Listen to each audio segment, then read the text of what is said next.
Man, if someone had told me a year ago that my world would come crashing down because of the one person I trusted most, I would have laughed in their face. But here I am, spilling my guts about how my girlfriend, Lisa, stabbed me in the back with her own cousin Jake. It all started innocent enough, or at least that's what I thought. Hi viewer, before we continue, please do me a favor and hit the subscribe button. Your support is really needed for my channel to grow, thank you. Let me take you back to the beginning. I'm Alex, just your average guy in his mid-20s, working a decent job at a tech firm in the city. Lisa and I had been together for 2 years. We met at a party thrown by our mutual friend, Mike. Mike's the loud one in our group, always cracking jokes and planning hangouts. He's been my best bud since college, and he introduced me to Lisa, saying she was the total package, smart, funny, and hot as hell. And yes, she was. Long brown hair, killer smile, and this way of making you feel like you're the only guy in the room. Our crew was tight. There was Mike, of course, and his girlfriend Sarah, who's super chill and always baking stuff for our get-togethers. Then there's Tim, the quiet one who loves video games and always has the best weed. And Emma, Lisa's best friend from high school, who's a bit of a wild card, parties hard but has your back no matter what. We all hung out every weekend, barbecues, movie nights, you name it. Life felt good, solid. Lisa's family was close-knit too. Her cousin Jake lived a few hours away but visited often. He was like a brother to her, or so she said. Jake was this charming dude, tall, athletic, with that easy grin that made girls swoon. He fit right in with our group. The first time he joined us was at a beach trip last summer. We all piled into 2 cars, me, Lisa, Mike, Sarah, Tim, and Emma in one, and Jake tagging along because Lisa insisted. He's family, Alex, and he's fun, she said. And he was. We played volleyball, grilled burgers, and laughed until our sides hurt. Jake and I even bonded over our love for old rock bands. Little did I know, that trip was the start of something rotten. Things were great between Lisa and me. We talked about moving in together, maybe even getting a dog. She worked as a graphic designer, and I'd come home to her doodling cute cartoons of us. Our friends teased us about being the perfect couple. But looking back, there were tiny cracks. Like how Lisa would light up a bit extra when Jake texted her. Or how she'd laugh harder at his jokes than mine. I brushed it off as family stuff. Cousins are close, right? No big deal. One night, after a group dinner at this Italian spot downtown, Jake pulled me aside. "Hey man, you're lucky to have her," he said, clapping me on the back.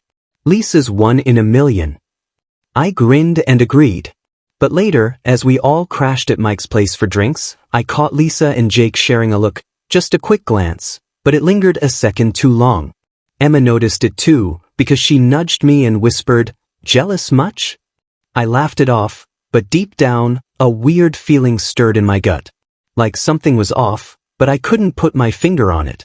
That was the hook, the moment I should have paid attention. But nah, I trusted her completely. Our life was too good to question. Little did I know, the betrayal was already brewing, right under my nose, with our friends unknowingly in the mix. Things started heating up a few months after that beach trip. Our group was planning a big camping weekend up in the mountains. Mike was all pumped, mapping out hikes and bonfire spots. Sarah packed enough snacks to feed an army, Tim brought his portable gaming setup for downtime, and Emma was in charge of the playlist, all hype tracks to keep the energy going. Lisa and I were excited too. It was supposed to be our little escape from the city grind. Jake decided to join last minute. Family reunion vibes. Lisa texted the group chat, and everyone was cool with it. But on the drive up, I noticed Lisa checking her phone more than usual, giggling at messages. "Who's that?" I asked casually. "Oh, just Jake sending dumb memes," she said, showing me one. It was innocent, a cat video, but her cheeks flushed a bit. I shrugged it off. We set up camp by this crystal-clear lake, tents in a circle, fire pit in the middle. That first night, we roasted marshmallows, told ghost stories, and passed around Tim's flask of whiskey. Jake was the star, spinning yarns about his adventures rock climbing.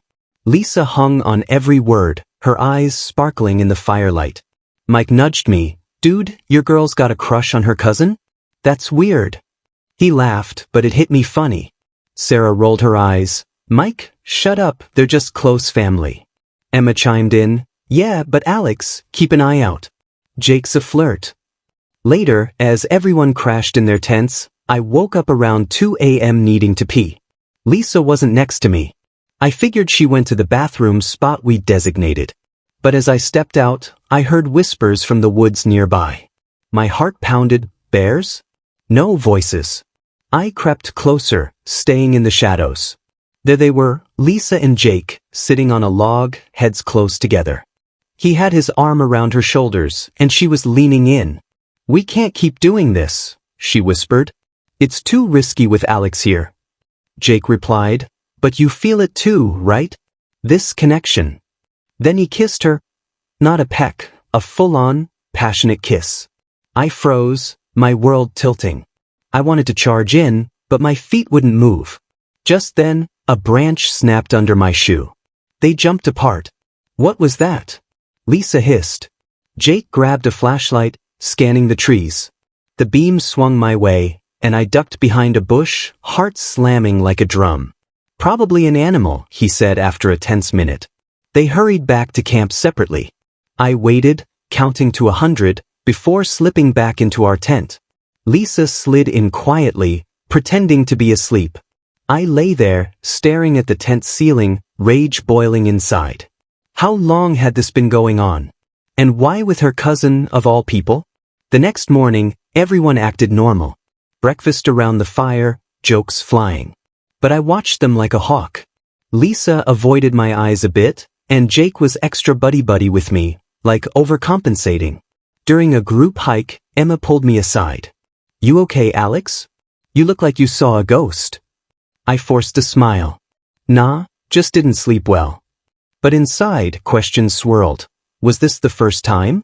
How involved were our friends? Did anyone know? That afternoon, we split up for activities. Mike and Sarah went fishing, Tim napped in his hammock, Emma explored a trail. Lisa said she was heading to the lake for a swim, and Jake casually mentioned he was going for a dip too. Suspicious, I trailed them from a distance. They met at a secluded spot, away from the main area. I hid behind rocks, peeking out. They were in the water, splashing playfully at first, then getting closer, hands wandering. My blood boiled. But then voices, Mike and Sarah were coming back early, laughing loudly. Lisa and Jake heard them too, pulling apart just in time. By the time Mike rounded the bend, they were acting like nothing happened, just cousins cooling off. Mike waved, Hey, join us for cards later? They nodded, all smiles. I slipped away unseen, my mind racing. This was real. The betrayal was happening right in front of our friends, and no one suspected a thing. Or did they? That night, around the fire, tension hung thick for me. Lisa cuddled up to me, but it felt fake. Jake avoided looking at us. I had to play it cool, gather proof, but the suspense was killing me. Little did I know, things were about to explode in ways I never saw coming. Back home after the camping trip, I couldn't shake what I'd seen. Lisa acted like everything was fine, kissing me goodbye before work, texting me heart emojis throughout the day. But I was done playing dumb. I needed answers, proof, something to confront her with. Our friends were still buzzing about the weekend in the group chat, Mike posting pics of the lake, Sarah raving about the s'mores. No one mentioned anything off, but I wondered if Emma's earlier comment meant she suspected something. I started paying closer attention. Lisa's phone was always glued to her hand, and she tilted away when I walked by. One evening, while she was in the shower, I grabbed it. Password? Our anniversary date? Too easy. Her texts with Jake were deleted, but in the Photos app, buried in a hidden album, I found pics. Them at a coffee shop, arms linked, looking way too cozy. Dates matched times she'd said she was out with Emma. My stomach dropped. I snapped photos with my phone, then put hers back. That night, we had a game night at Tim's place. The whole crew was there, Mike dominating at Monopoly, Sarah cheating playfully, Emma mixing drinks, Tim hosting with his killer sound system. Jake wasn't invited, but Lisa kept checking her phone.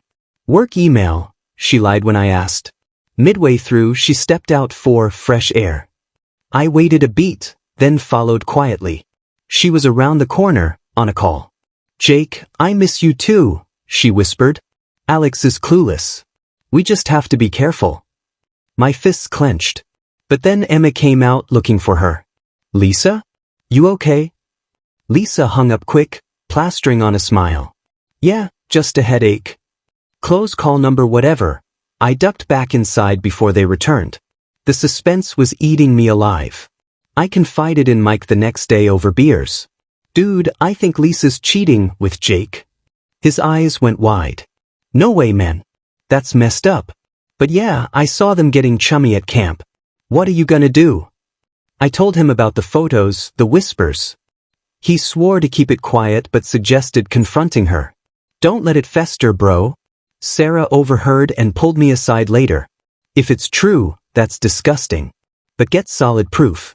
We love you both, but family's off limits. Their support helped, but it also meant our tight-knit group was cracking. Things escalated when Jake came to town for a family visit. Lisa insisted we all hang out at a bar downtown. The place was packed, live music blaring. Tim was there, nursing a beer, Emma dancing with some guy. Mike shot me knowing looks all night. Lisa and Jake were subtle at first, sitting across from each other, but their feet touched under the table. I pretended not to notice, biding my time. Then, during a bathroom break, I looped around the back alley. There they were, against the wall, making out like teenagers. My phone was out, recording.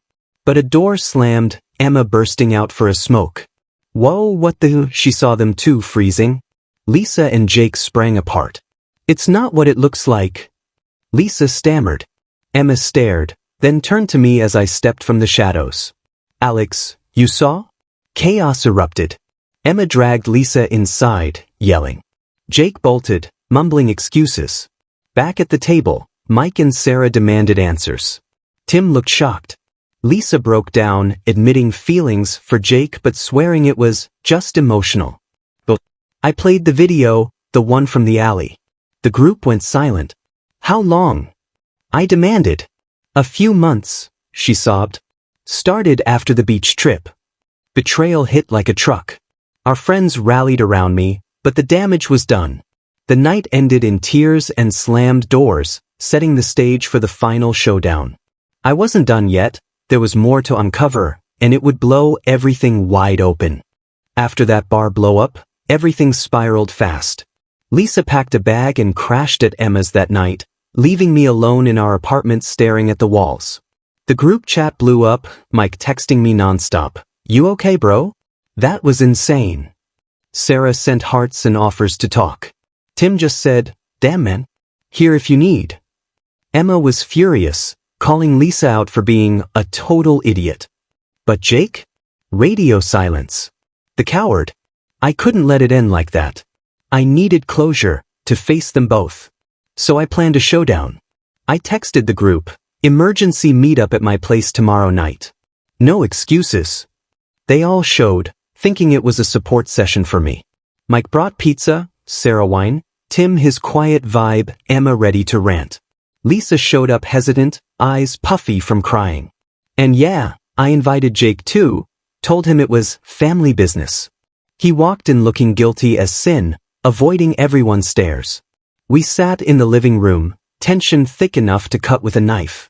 I stood up, phone in hand. Alright, everyone. You've seen bits, but here's the full story. I spilled it all, the camping whispers, the lake rendezvous, the hidden photos, the alley video. Lisa sobbed, Alex, I'm so sorry. It just happened. Jake mumbled, we didn't mean to hurt you. But Mike jumped in, didn't mean to? You two are related. That's next level wrong. Sarah nodded, and lying to all of us? We trusted you. Emma exploded. Lisa, you're my best friend, but this?